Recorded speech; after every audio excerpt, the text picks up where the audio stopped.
trần duyên số cho ta gặp nhau, để rồi ánh mắt trao nhau hững hờ. Mộng đẹp yêu đương kể từ lái xe ban đầu, phong ba sóng gió chẳng thể nào đổi thay.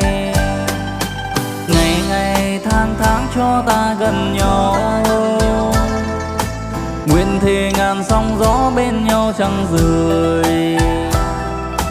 Mình ở bên nhau